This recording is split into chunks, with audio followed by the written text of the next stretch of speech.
नमस्कार साथियों, कैसे हैं आप लोग। आई होप कि आप सभी लोग बहुत अच्छे होंगे। साथियों, आप सभी लोगों के लिए एक नई खुशखबरी आ चुकी है साथियों, और नई खुशखबरी ये है कि यूपी होमगार्ड की 44,000 वैकेंसी आ रही है साथियों। देखिए, बहुत सारे छात्र क्या सोचेंगे कि अरे होमगार्ड कौन बनेगा, इसका फॉर्म हम नहीं डालेंगे। लेकिन मैं सभी छात्रों से कहना चाहूंगा, जो लोग भी एलिजिबल हैं वे क्या करेंगे, इसका फॉर्म जरूर डालेंगे। ये नहीं कि है अरे होमगार्ड कौन बनेगा, लोग मुझ पर हंसेंगे, ये सब फालतू की बातें हैं। पहले आप सिलेक्शन लेकर दिखाइए, फिर उसके बाद आप ज्वाइन करिएगा या नहीं करिएगा, फिर बताइएगा।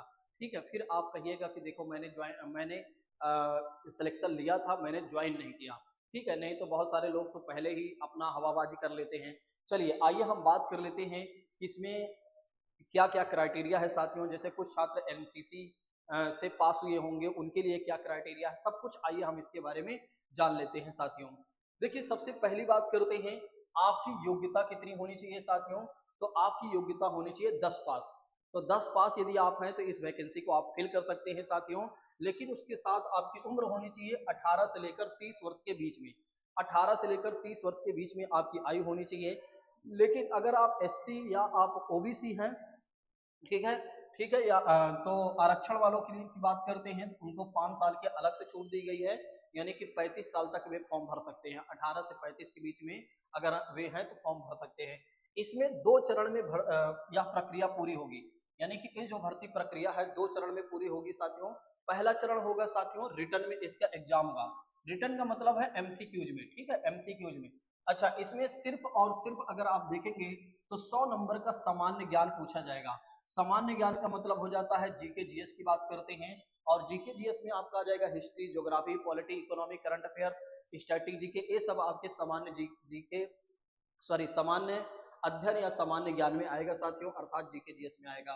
अब हम बात करते हैं दूसरा चरण क्या होगा साथियों। जैसे ही आप एग्जाम क्वालिफाई करेंगे, आपको फिजिकल देना होगा, बस उसके बाद आपकी मेरिट कटेगी, आराम से आपका हो जाएगा। उसके बाद अब बात कर लेते हैं हाइट। अच्छा, हाइट भी मायने रखती है।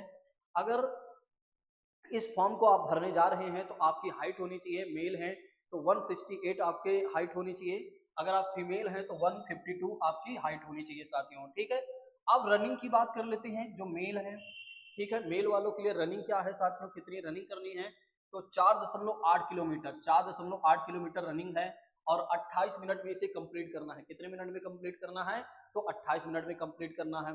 दूसरी बात करते हैं, यदि आप फीमेल हैं तो 2.4 किलोमीटर रनिंग है, 16 मिनट में कंप्लीट करना है। अब जो एनसीसी लिए हुए हैं ना, मतलब जो एनसीसी लेकर पास हुए हैं ना, उनको कुछ अंक अलग से मिलेंगे साथियों। आइए जान लेते हैं एनसीसी वालों के बारे में। देखिए, जिसका सी सर्टिफिकेट है या प्रमाण पत्र है उसे 3 अंक मिलेगा साथियों अलग से। फिर जिसका बी है उसे 2 अंक मिलेगा। और जिसका ए है उसको 1 अंक मिलेगा। और जो स्काउट भारत के स्काउट गाइड वाले होते हैं उनके पास जो प्रमाण पत्र होता है साथियों, ठीक है, उन्हें कितना अंक मिलेगा, 1 अंक मिलेगा। ठीक है, तो ध्यान रखिएगा साथियों। अच्छा, अब ये देखिए, मैंने हाइट के बारे में आपको बता ही दिया है कि 168 आपकी हाइट होनी चाहिए। ठीक है, यदि आप क्या नाम है एससी ओबीसी जनरल हैं। अगर आप एसटी कैटेगरी के हैं तो आपकी हाइट होनी चाहिए 160 होना चाहिए। कितना होना चाहिए, 160 होना चाहिए। बिना सीना फुलाए आपका कितना होना चाहिए, 79 होना चाहिए साथियों। ठीक है, और उसके बाद यदि आप देखते हैं तो जो एससी ओबीसी वाले हैं जनरल वालों के लिए, और जो एसटी हैं उनका होना चाहिए 77 सेंटीमीटर। और उसके बाद अगर आप देखते हैं तो फुलाने पर कितना होना चाहिए, फुलाने पर यदि आप देखते हैं तो 84 सेंटीमीटर हो जाना चाहिए।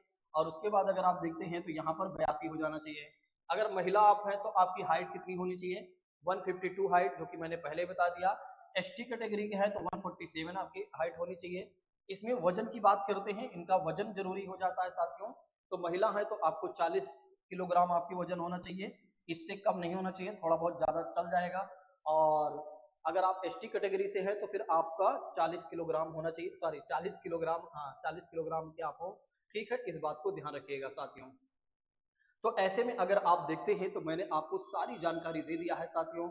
अगर आपको कोई अलग से जानकारी चाहिए तो आप लोग कमेंट बॉक्स में जरूर बताइएगा। अच्छा, ये जीके जीएस के लिए क्या आपको कहीं भटकना है, नहीं भटकना है।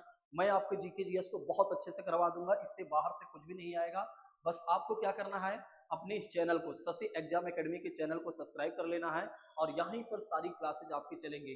जीके जीएस के तो मैं मास्टर हूँ, और मैं गारंटी लेता हूं कि अगर कोई मेरे जीके जीएस को अच्छे से फॉलो कर ले तो किसी भी एग्जाम में वो फेल नहीं होगा। Thank you so much. Jai Hind दोस्तों, take care all of you.